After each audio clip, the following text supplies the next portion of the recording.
لڑکے لڑکی کا ہاتھ پکڑنا تو اب عام سی بات بن گئی تھی، مگر قرآن کی طالبہ کے لیے وہ عام سی بات نہ تھی۔ وہ کیسے جذبات کے ریلے میں بہہ گئی کہ خیال ہی نہ آیا کہ اسے یوں تنہا کسی کے ساتھ نہیں ہونا چاہیے۔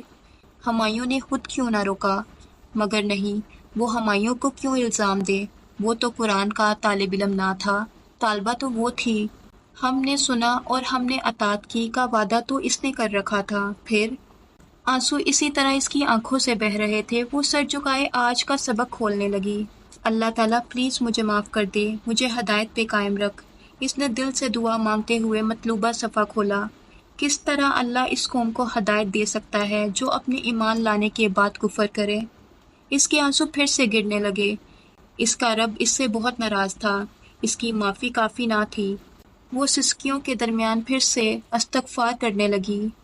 اور انہوں نے رسول کے برحق ہونے کی گواہی دی تھی، اور ان کے پاس روشن نشانیاں آئی تھی، اور اللہ ظالم لوگوں کو ہدایت نہیں دیتا۔ وہ جیسے جیسے پڑھتی جا رہی تھی اس کا رواں رواں کانپنے لگا تھا۔ قرآن وہ آئینہ تھا جو بہت شفاف تھا، اس میں سب کچھ صاف نظر آتا تھا، اتنا صاف کہ کبھی کبھی دیکھنے والے کو خود سے نفرت ہونے لگتی تھی۔ ان لوگوں کی جزا یہ ہے کہ بے شک ان پہ اللہ کی لعنت ہے، اور فرشتوں کی، اور سب کے سب لوگوں کی لعنت ہے، ہمیشہ رہنے والے ہیں اس میں۔ نہ ان سے عذاب ہلکا کیا جائے گا اور نہ ہی وہ مہلت دیے جائیں گے۔ اس نے قرآن بند کر دیا۔ یہ خالی زبانی استغفار کافی نہ تھا۔ اس نے نوافل کی نیت باندھی اور پھر کتنی ہی دیر وہ سجدے میں گر کر روتی رہی۔ جس کے ساتھ ہر پل رہو، جو رگے جان سے بھی زیادہ قریب ہو، اس کی ناراضگی محسوس ہو ہی جاتی ہے، اور انسان اس کی ناراضگی دور کرنے کے لیے اتنی ہی کوشش کرتا ہے جتنی وہ اس سے محبت کرتا ہے۔ جب دل کو کچھ سکون آیا تو اس نے اٹھ کر آنسو پونچھے اور قرآن اٹھا کر ٹھیک اسی آیت سے کھولا جہاں سے چھوڑا تھا۔ آیت روز اول کی طرح روشن تھی، مگر اس کے بعد جن لوگوں نے توبہ کر لی، اس کا دل زور سے دھڑکا اور انہوں نے اصلاح کر لی تو بے شک اللہ تعالیٰ بخشنے والا مہربان ہے۔ بہت دیر سے روتے دل کو ذرا امید بندی، ذرا قرار آیا۔ یہ توبہ کی قبولیت کی نوید تو نہ تھی، مگر امید ضرور تھی۔ اس نے آہستہ سے قرآن بند کیا۔ میڈم مصباح کہتی تھی اگر قرآن کی آیات میں آپ کے لیے ناراضگی کا اظہار ہو تو بھی بخشش کی امید رکھا کریں، کم از کم اللہ آپ سے بات تو کر رہا ہے۔ وہ ٹھیک ہی کہتی تھی، محمل نے اٹھتے ہوئے سوچا تھا۔